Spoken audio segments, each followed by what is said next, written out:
la socod dadka damoor aad dad qof dadka fahanto waa kullama oo xiriirka dadka la leedahay fiicnaa waayo halkii aad marka u horeysa adigu shaandhamirtadan maskaxda kugu jirtaad ku miiraysay ee mar walba dhinacaagu wax ka eegaysay ayaa waxa imanaysa waxaad ogaanaysaa adigu xageed ku xun tahay meelaha dhaawacideed leedahay adiga ku dhaawacaya ficiladaadu sidee yihiin maxaad uga jeedaa waxaad fahantay dadka kalena waxaad isku dayaysaa faham taasi markaa maxay noqonaysaa ficilada dadka kula dhaqmaysaa inay badanka noqdaan ficilo soo jiidasho leh taasina ay badanka keento xiriirkiina inuu wanaagsan waxay keentaa waxbarashada imkaan sheegaynay haddaad og tahay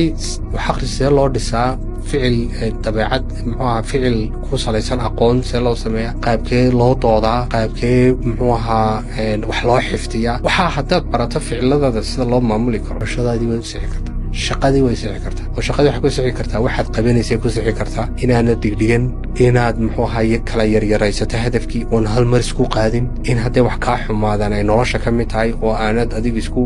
hayn iyo dadkii kula shaqaynayayna xiriirkiinu wanaagsan ah waxa ugu dambeyn oranayaa waxaad kor u qaataa qofka caafimaadkiisii nafta oo naftaadu inay horumarto dee inay caafimaad lahaato waxyaaba badan baa u baahan tahay caafimaadkii nafta waxaad og tahay haddaad ogaato inay wax kaa xun yihiin wixii kaa xumaa siduu kaaga xumaa ficilkii qaldanaa siduu qaldanaa waqti inuu qaadan karo in ficilkaa lagu saxo markuu saxo haddana ficil kale haddii yimaadaan inaad saxan karto marka mar walba wixii aad rabtayna waad samayn kartaa waxay kaa xumaadayna waxaad ka ilaalinaysaa noloshaadii kalena inuu wada xumeeyo caafimaadkii naftana saasay kor u qaadaysaa marka intaasoo isku geynana waxay keenayaan qofka horumarkiisiina inay qaato marka waa arrin muhiima inuu qofku oo ka mida qayb ka mida naftaada inaad barato waa inaad barato ficilada